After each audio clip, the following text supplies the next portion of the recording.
So yeah, all those women who are like, I would do it all over again to have my baby, I'm like, no. Nope, I would not do it all over again.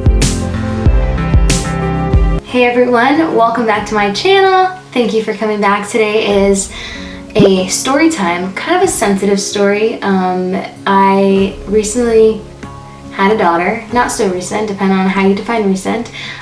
She is almost 1 year old, so the emotions are still here when I think about how my labor and delivery went, but they're not as raw and I'm not as sensitive about the topic, so I do feel okay sharing this with everyone. I probably wouldn't have in the beginning just because it was such a hard thing to talk about and think about, but I think I'm ready to share it.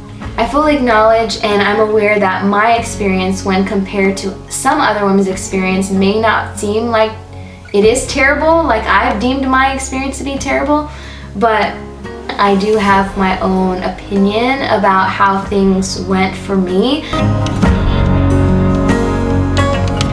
I fully prepared for a natural labor and delivery. In my mind, natural was the only way to go. My body was made to do this, and I gave no other way of giving birth my thoughts. I read books on how to have natural labor and delivery. I drank the raspberry leaf tea. I ate the dates. I used the essential oils. I exercised. I just really wanted this baby to come out naturally.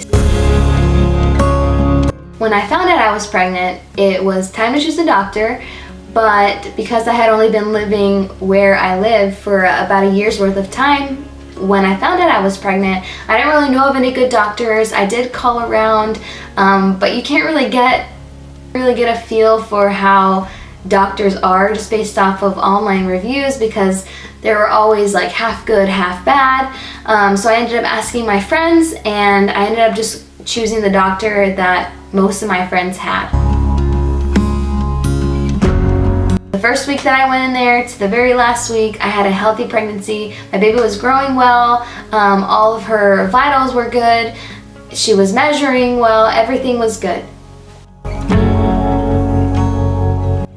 I began having contractions early in the morning and ended up laboring at home for about 10 hours before I decided to go to the hospital. I wanted to labor at home as much as possible where it's comfortable and I can freely do what I please. I'm not contained or confined to a certain room, and I felt like the time would just pass by a lot faster if I labored at home versus laboring in the hospital. I ended up going into the hospital again after 10 hours of labor when my contractions were meeting the 511 requirement. I was checked into triage and I was told that I was at 5 centimeters dilated. For those who don't know, you have to dilate 10 centimeters before you are able to push. And I was at 5 centimeters, which was great news in my mind. I was taken out of triage, put into a room where I labored for another 5 hours with intense contractions, only to have the nurse come in and tell me that I had dilated 1 centimeter. I had been in labor for a long time, like 15 to 17 hours, I can't remember fully, but I had only dilated 1 centimeter in 5 hours of intense contractions, so I said, okay, give me that epidural. I took the epidural and oh my word, was it heavenly. It was like a night versus day experience. I was able to rest a little bit, sleep a little bit, which was incredible considering the fact that I was restless the night before I went into labor, and then I had to labor for like 17 hours, so I was just exhausted, and that epidural really helped me to sleep a little bit. I was finally in a little bit of comfort, and as much as I had this disdain for an epidural, I really loved it in that moment.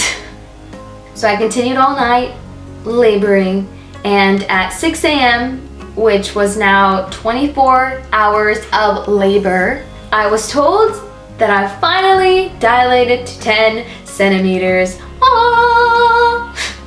That's what you want to hear. That's like the greatest news you can get when you're in labor, that you are now 10 centimeters and you can push. So a doctor came in and she asked me if she could break my water. I told her, I mean, honestly, I didn't know how to answer that. I was like, yes, I think you can. Like, I really didn't know how to answer that question. I thought, you know, you're the expert, you tell me if it's time to break my water. But anyway, she asked me if she can break my water. I told her she could, and when she broke my water, you guys ready for this? She said, actually, you're only 8 centimeters below. This was a below, a low blow. The doctor also told me that the water was brown, a phenomenon called meconium, where the baby poops in the womb. So she told me that if upon birth my baby doesn't cry, she will have to take my baby from me, or whoever is on duty will have to take the baby to cleanse out the lungs because she had swallowed some of that water and may have an infection in her lungs. To someone who is already just exhausted and in pain, to get news like that, it's just kind of soul crushing in a way. But I didn't really think too much about that. Didn't really think too much about the unknowns. It was in the back of my mind, but again, I was just trying to get this baby out. I continued laboring because again, I was only 8 centimeters now, and the epidural had almost completely wore off. And when I tried to get assistance with the little monitor thing that they give you to beep one of the nurses, I had to beep 3 or 4 times before I actually got some assistance, which was super frustrating. I mean, when you're in pain, these people are supposed to be there to assist you quickly, you hope, but it definitely wasn't quick, so that was a little frustrating and disappointing because I was just in so much pain. And when you have an epidural, it's not like you can kind of get off the bed or labor on your knees or go into the bathtub. You know, you're constrained, you're confined to your bed. So having to wait that long time to get an anesthesiologist to come in was painful. But I do understand that they do have other patients. You know, the world doesn't revolve around me, even though you hope it does because you're in labor, you know, you're in pain, but it doesn't. The anesthesiologist came in, gave me some more of that heavenly juice, and I continued to labor for another 2 hours before I felt a pressure and told the nurses that I felt like I needed to push. I was finally at 10 centimeters, but the midwife told me that my baby's head is not low enough, but if I wanted to push, I could push. So I began pushing for about an hour and a half, only to be checked again. There was no progress. She had still not passed through the birth canal. I think it was at this point where I was informed that my daughter's head was actually tilted in the pelvis, and when I was pushing, I could see her whole body on my right side. Like it was completely flat on the left, and she was all on the right. So I think it was at this point where I was told that her head was tilted in the pelvis. So every time I pushed, she wasn't going through, but rather was just kind of like hitting her head against my pelvic bone. Though her whole body was on the right side and her head was tilted, I was still pushing. Like nothing was done to move her head into a proper position and then proceed to push. No, I just kept pushing. Another hour of pushing goes by and no progress. She still has not moved through the birth canal. And why would she when her head was tilted? You know, looking back at it, because I was in so much pain, like I couldn't think straight. You know, I maybe would have asked them to like shift me a little bit or do something to, I don't know, help her calm down.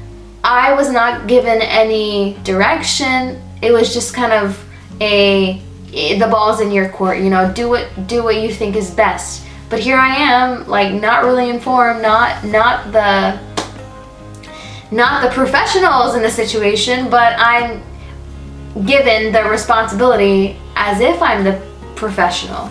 The doctor came in. This is the first time I saw this doctor. She came in, she felt that the baby's head still hadn't come down, and I had been in the hospital now for like 29 hours, and she whispered something to the nurse. I don't know what she was whispering. I wish I had known. Honestly, I wish I knew what she was saying, but she whispered something to the nurse, and then she proposed C-section to me. What? C-section? Like, are you kidding me?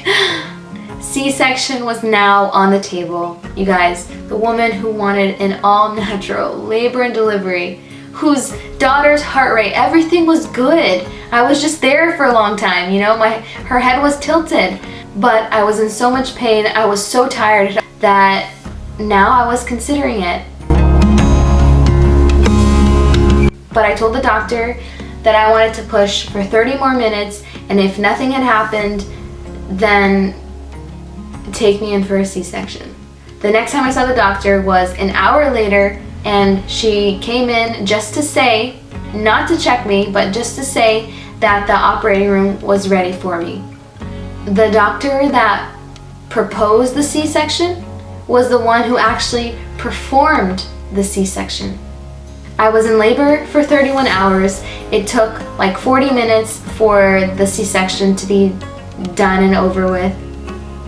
And then I was wheeled into the recovery room with my daughter, finally on my chest.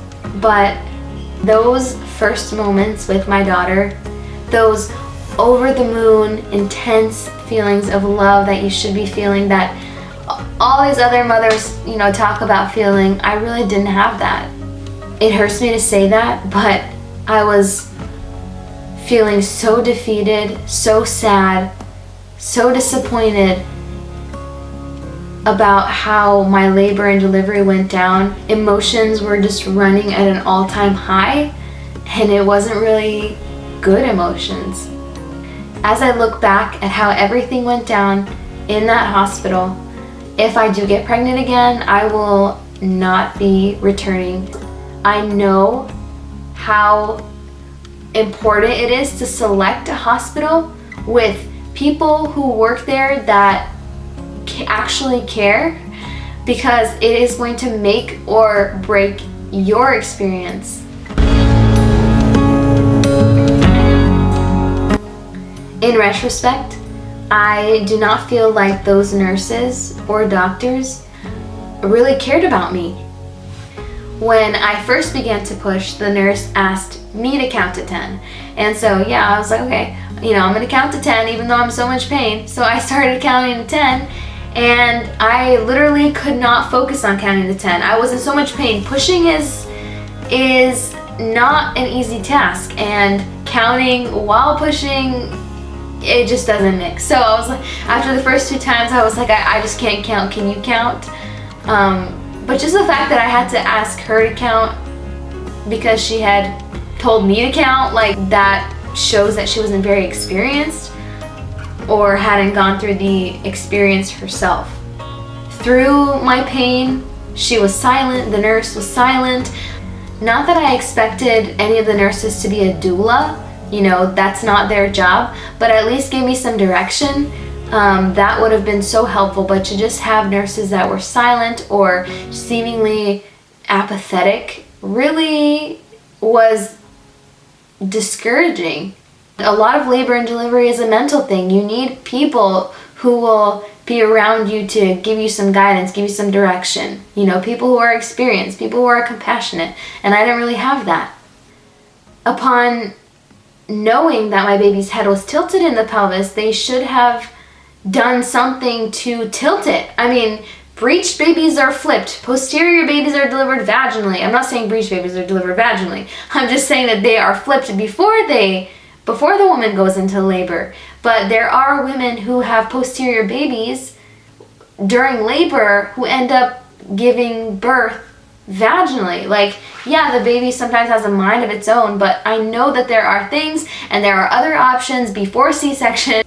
But I was proposed C-section I think when I shouldn't have been. Like, I wanted a vaginal delivery so bad. I had a birth plan. I let my doctor know. I let the people know there that I wanted to have a natural labor and delivery. And when I told the doctor who performed my surgery, when she first proposed C-section, that I wanted to push for 30 more minutes and see if there'd be any progress, the fact that she came back an hour later and told me that the OR was ready before she checked again just showed me that she either just wanted me out of there as soon as possible, or that she wanted more money, because C-section deliveries make the doctors a lot more money than vaginal deliveries. Why was C-section the very first thing that she offered me? My baby's vitals were good. Everything was good. Her heart rate was good. Her head was just a little bit tilted. Because her vitals were all good, there was time to try something. But that wasn't even, like, I feel so sad just thinking about the fact that I could have had this major surgery avoided had I had better help. I was fully dilated, fully effaced, her vitals were good, and yet there I was being wheeled in to get a C-section. I'm not going to say that the whole hospital is bad or everybody in the hospital doesn't care, but my experience was so bad there that I refused to return. You go into these hospitals trusting the doctors, trusting the nurses that they want what's best for you, and when you're treated as just another person occupying a room that they need emptied as soon as possible, it's really crushing. You know, it just makes me want to have a home birth and have people around me who I know actually care. All to say, I am grateful for modern medicine and technology that allows cesareans to be performed when women actually need it. Women's bodies were made to do this, and to not give women the time and the space to do that, but just, you know, kind of like rush them out of the hospital, yeah, it just makes me sad. So yeah, all those women who are like, I would do it all over again to have my baby, I'm like, no. Nope, I would not do it all over again. Like, it is no joke. The recovery from that is brutal. You have this newborn baby that you have to take care of that is now relying on you for everything, and yet you can't even rely on yourself to get up or to sit down because it's just so painful. You know, you need so much help. I would prepare better than I did for the first one. I would seek out, you know, better hospital staff. I would even have a home birth, but I do not want to go through that surgery again. I know where their heart's coming from, but no, not for me.